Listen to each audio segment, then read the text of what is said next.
Hi, and welcome to another episode of Creative Spark.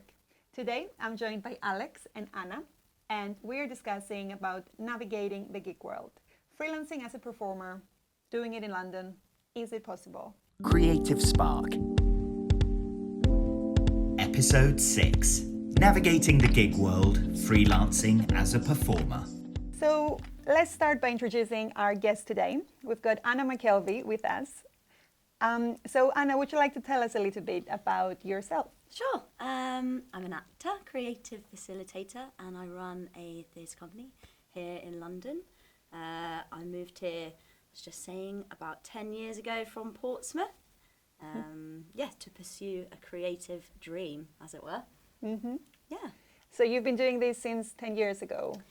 I moved to London 10 years ago. I've actually been dabbling in the arts for a long time. Haven't we all? Yeah, like as a kid, I think I started acting and dancing and singing and stuff. And then as I got older, decided that I was going to keep doing that. Mm-hmm. So, yeah. And how are you finding living and freelancing in London? It's great. I think you have to be a certain type of person to want to do it, because it can be quite stressful and a lot of organisation.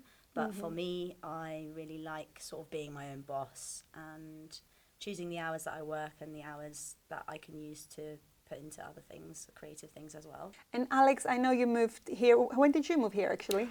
I lived here for a bit during drama school and then moved home was meant to be a year, but then COVID, so I actually don't know how long I went home for, because you know how time just went a bit weird. Where's home for you? Home is Buckinghamshire, but then moved back basically 3 years ago, just under 3 years ago. Yeah. What was your question? Well, How long have I lived in that? About 3 years, but 3 6 years, nearly right. as well, technically. So it's really interesting then, because you might have different perspectives on it. I mean, I've lived here for 13 years. I moved for similar reasons, same reasons. So obviously we know London is a very expensive city, and it comes with, that just living in London comes with a challenge of being able to afford living in such an expensive city. But as a freelancer, what I hear a lot from other freelancers is it's not possible to freelance in London. I mean, I do hear a lot of people who say, it's great, it's a place to be, and I know for a fact, doing this for 8 years, that so many people do make it work. So what would your perspective be? I mean, you've got a 3 years sort of like experience trying to make it as a freelancer, having made it as a freelancer, I should say. Still trying. So is it possible? Yeah, definitely. I think since I've been working in London, so when I was at drama school, I was lucky enough to not have to work as well as study.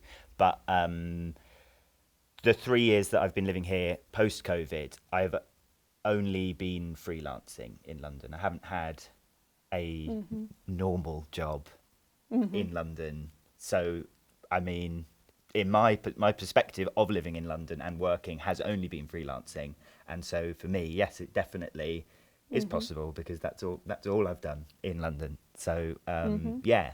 That's interesting. Yeah, would you say the same? Yeah, I definitely say it was possible. I think, I don't know, I guess it depends what you're freelancing in, because I didn't start freelancing. I started, having normal jobs and then sort of worked my way there. I think the pandemic definitely had a bit of a shift because we had so much time doing nothing. Yeah. But I definitely think it's possible, and I think they're wrong saying it's impossible.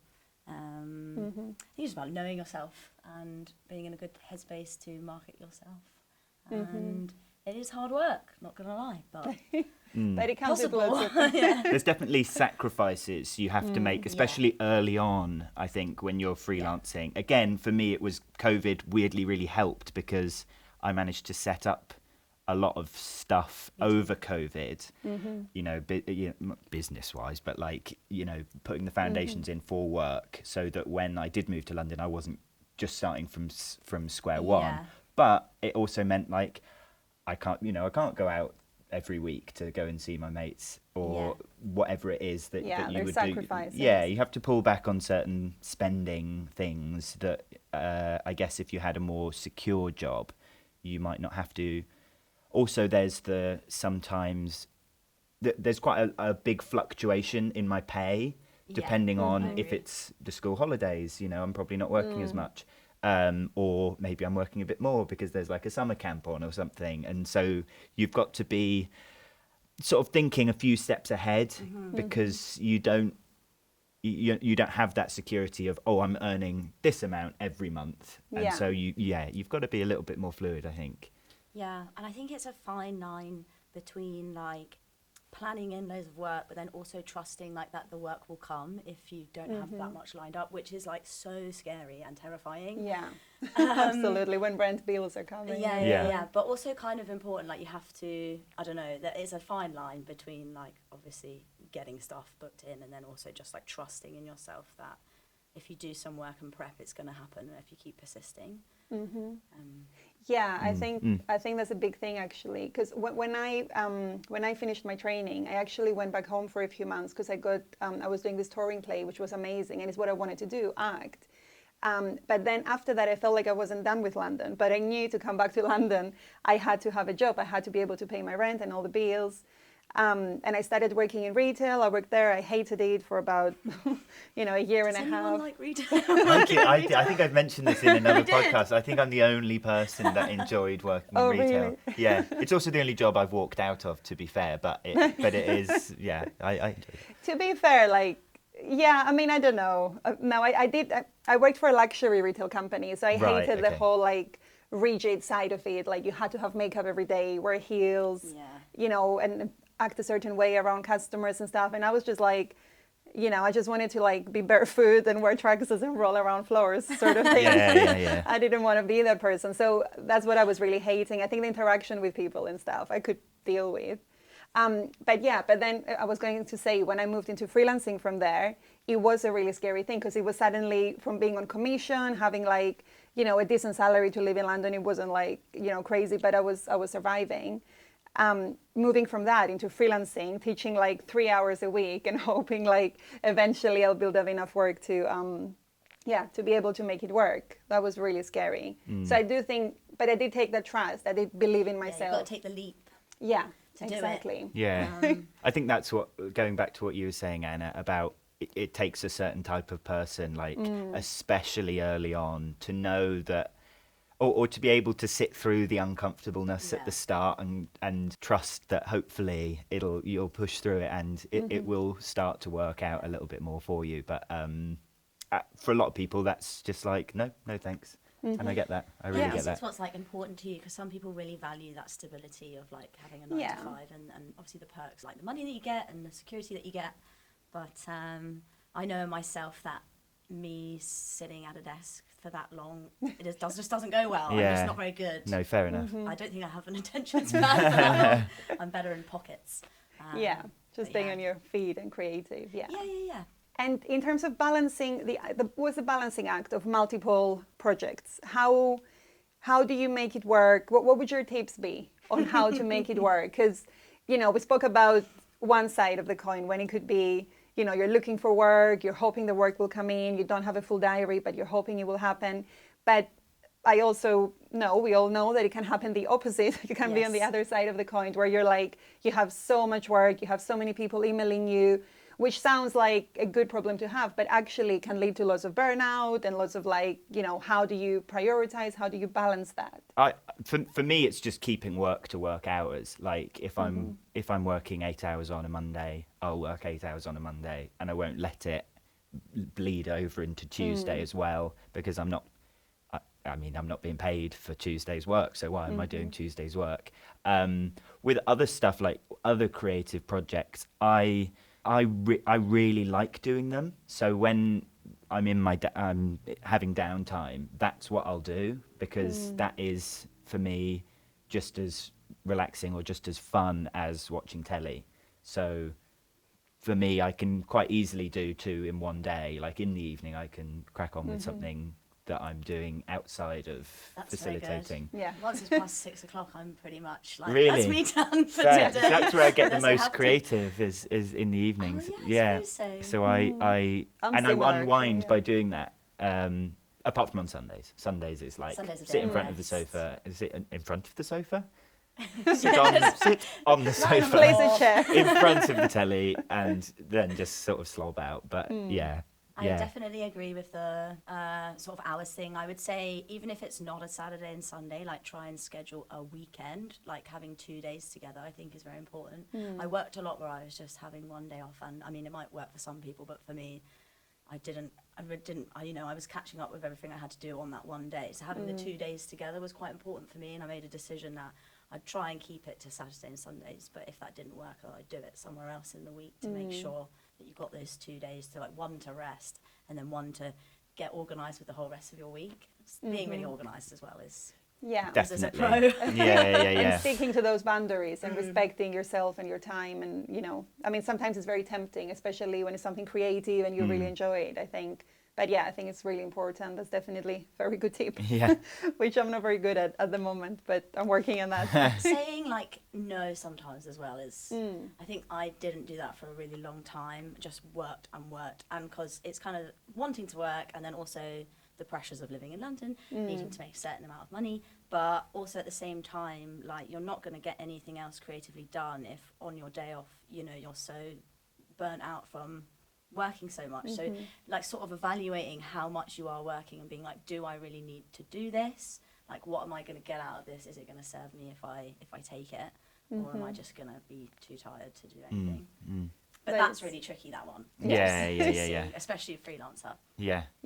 And I think, at the same time, it's also balancing being open enough to people, because if you keep saying no to people when they're offering you work as well, it can have the opposite effect, because then people might stop asking. So you kind of have to also balance the relationship with the different... Maintaining relationships is really important. Yeah, because at the end of the day, that's what, a freelancer needs, I suppose, the different companies. So in terms of performing as a freelancer and just, on the side of being a freelancer in facilitating, do you think each other complement each other? Do you think they can help each other, performing life and facilitators life? I do.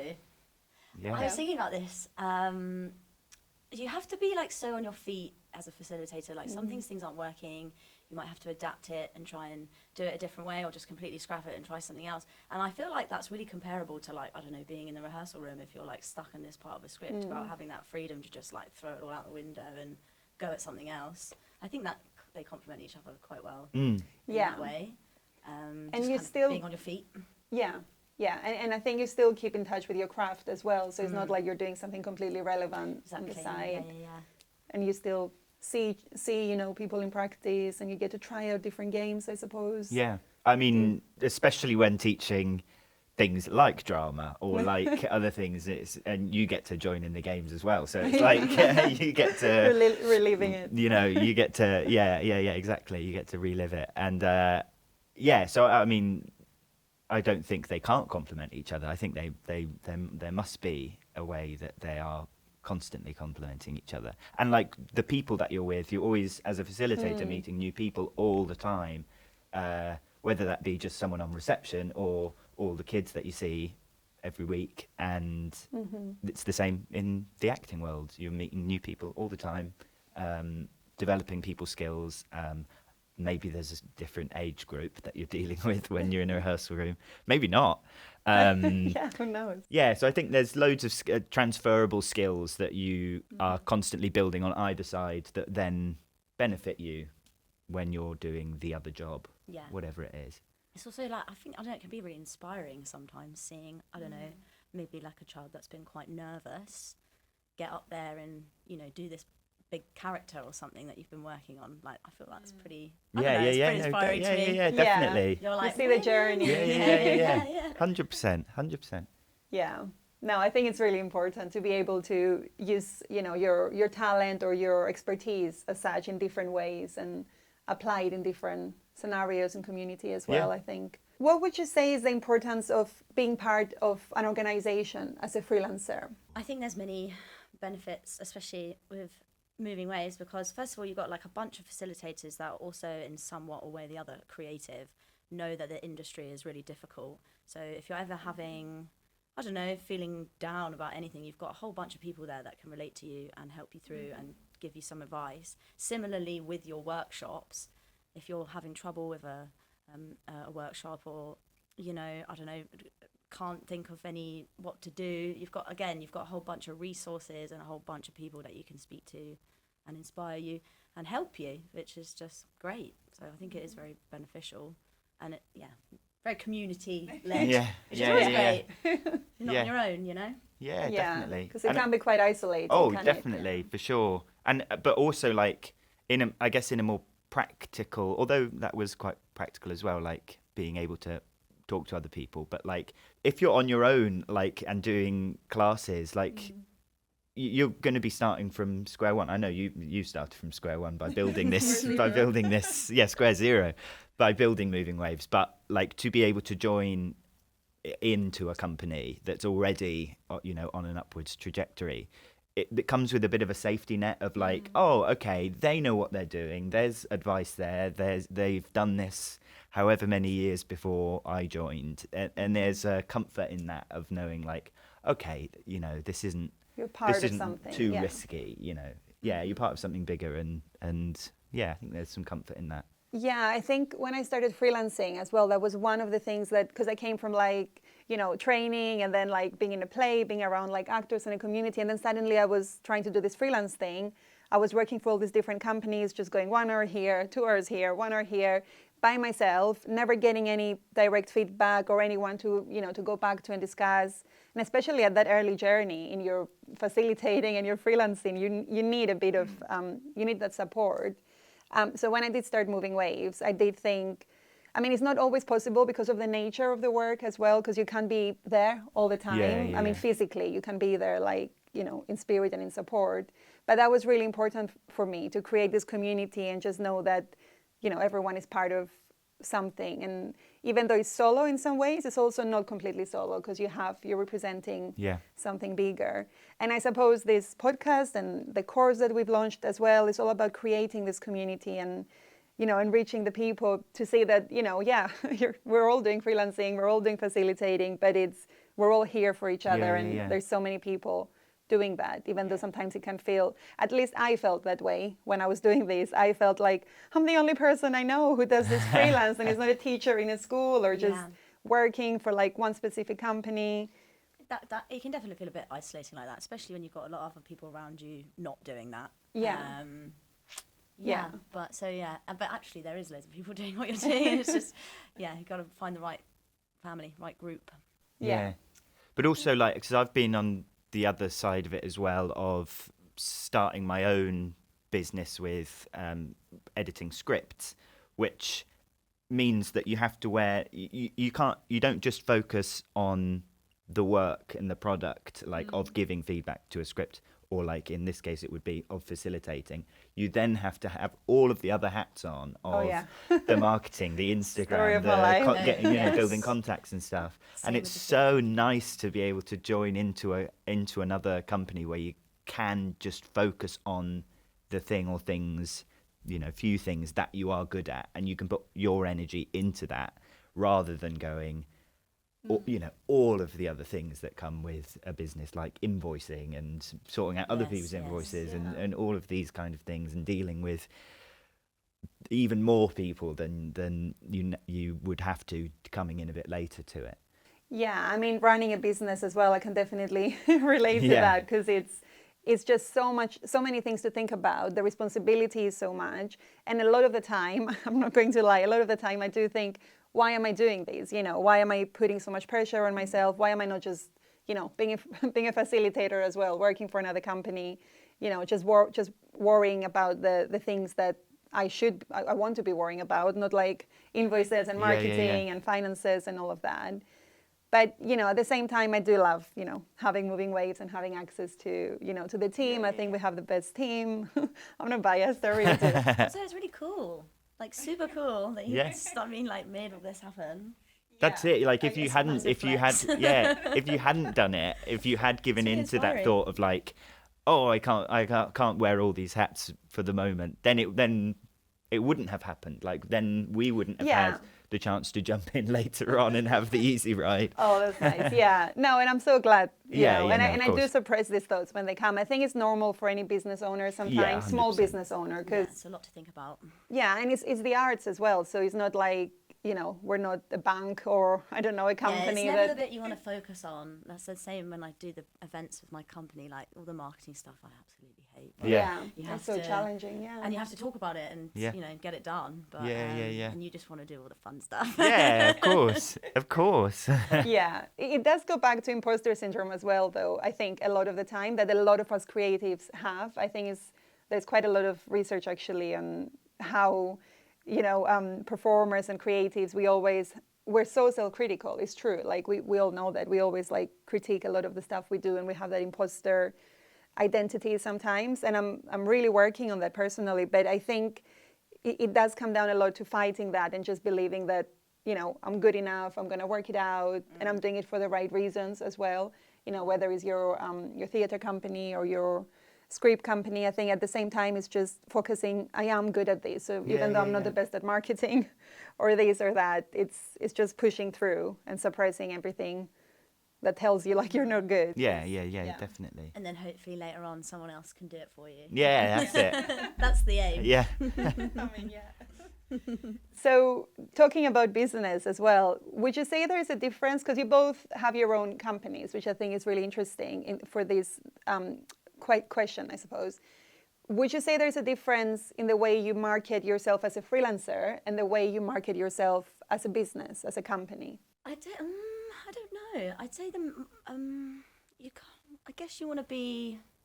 I guess when you're doing yourself, it's kind of more about who you are as a person. And when it's your business, it's thinking a bit broader, like what do we represent? Does that make sense? Mm-hmm. Yeah. No, it does. I think that's the main difference. But I haven't really thought about it. Yeah, I don't know. I guess I would market differently because it's a completely different product. Like for the script, it is just it doesn't matter if I'm a nice person that much. Like it does only in terms of like the little bit of communication I have with the client. The rest is just focused on me delivering feedback and good feedback. Like, whereas all of the rest of the stuff I do as an artist, facilitator, or whatever else is face to face, and so I have to, even if I'm in a bad mood or whatever, have to be on, and so I do count that as marketing myself. How do you appear in front of people that you need to, appear well to? But I don't. It's not like a conscious decision. I wouldn't say it's like just something that. Yeah, no, I don't think it is. Yeah, but I suppose as well at the same time is you're managing finances as a business and managing finances as a self-employed person, as a freelancer. It's a whole different perspective on it. There's only, you have to think of yourself and paying yourself, but then if you run a company, you have to think of your actors. Yeah. Or, Definitely take the business side. That my personal tends to go, I don't focus as much. I tend to focus more on the business because I feel like there's a bit more responsibility, which probably isn't that true because it's still myself I'm looking after, but because there's other people involved. Yeah, it's a you're suddenly responsibility. like, I need to make sure this is done properly and everything. Right. Yeah.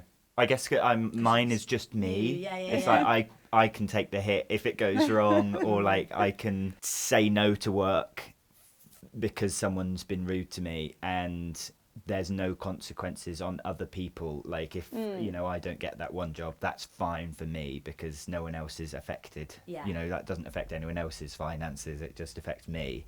But I guess if there were more people involved, then I would have to think a little bit differently. It's kind of a similar hat to doing a workshop. Like you're wanting to look after and inspire these people that you're teaching. So similarly, working in the business, you want people that you're working with to feel the same way. Yeah. I used to do, when I first started running Moving Waves and we'd apply for funding or for I was budgeting different things, I would always write down everything I have to pay, everyone I have to pay, how much, we're going to pay. But I would never include myself, not subconsciously. I would always do all this work. I would always make sure everyone is going to get paid. So I was like, we need to make minimum X, Y, Z so I can pay everyone, not for profit, just to be able to pay people. And then, the day would come of the event or whatever we got funding for, or the budget, and everybody would get paid, everybody would be happy, the project would be completed. And then I'd be like, oh, there's no money I left. got myself. That's really important to And remember. Yeah, I learned that the hard way, but that was quite funny when I realized that I had been running the company like that for a long time, just thinking of myself last, because you have to, but I you get that. you do have to also, because I was doing all of the work of like organizing and, I was doing a lot of hours, but I wasn't getting paid for that for a long time. Yeah. But yeah, for me, I suppose that's what I'd say is the difference between freelancing, because then you think, okay, that's how much I'm going to get paid this month, and that's all you worry about. But running something else is a bit, all that responsibility takes over, and then yourself goes last sometimes. Yeah. I definitely feel that. I always would just be like, let's just make it happen. I don't care if I don't Yeah. get paid. And it's like, actually, no, you're kind of doing yourself a disservice by not. It's Yeah. like the next step up actually is being like, I know I deserve to be paid for all this work I'm putting in. Yeah. Just always counting yourself in as well, I Uh-huh. think. That's what I wasn't doing anyway. Yeah. To wrap up the conversation, I mean, we spoke about lots of interesting things. What would you say your top tips are for someone who's looking to freelance in London and enter this world of creative facilitation? I think it touches on what you said at the start, Anna, about having the resilience to hope that it's going to get better. That if you keep working at it and keep working hard and believe that it will get better, it should do. Yeah, I think believe in there's- yourself, surrounding yourself with not necessarily people doing the same as you, but like a good support network that have confidence in you Yeah. as well. So then you're not, you've got other people to fall back on if your self-confidence Yeah, isn't yeah, quite yeah. there. So yeah, self-belief would definitely be one. I would also say this might be a bit wild, but like, I don't know, have something, like have a downtime thing that you do. So there's like, you're not constantly thinking about it all the time. Like obviously it's good to push and work hard and try and achieve what you want to achieve. At the same time, you're not going to get anywhere if your mental health isn't any good. So having that, like something completely separate, like I like doing yoga personally, just to sort of get me out of getting out from it, especially in London, it feeling so intense. Yeah, and I think that it is possible.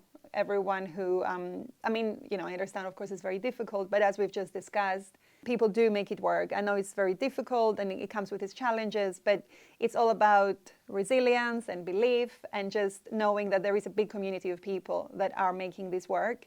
So it's just taking that first step, taking the leap, believing in yourself and just pushing through Yeah. past the challenges, and also remembering your why as well. I think why you're doing this, Yes. why you're committed to this work, why you wanted to do this in the first place, and just giving it a go and doing your best, even though it's London, or you might not be in London, wherever you are. Yeah. It's also good to just give stuff a go. Like, okay, maybe at the end of the day it isn't for you, but you'll never know that unless you fully went for it the first time. Yeah, you have yeah. to be open, You yeah. and you don't have to do it all at once. You don't have to just jump headfirst into it and go, I'm going to quit everything and just do this full time, like, because then you are going to get snowed under by all the pressure of it, or you're not going to be able to pay your rent straight away, like. Exactly. And you're looking at the people that can do it and you'll be like, why can they do it and I can't do it? And in reality, no, it was a very slow process for a lot of people, and you won't have seen that bit,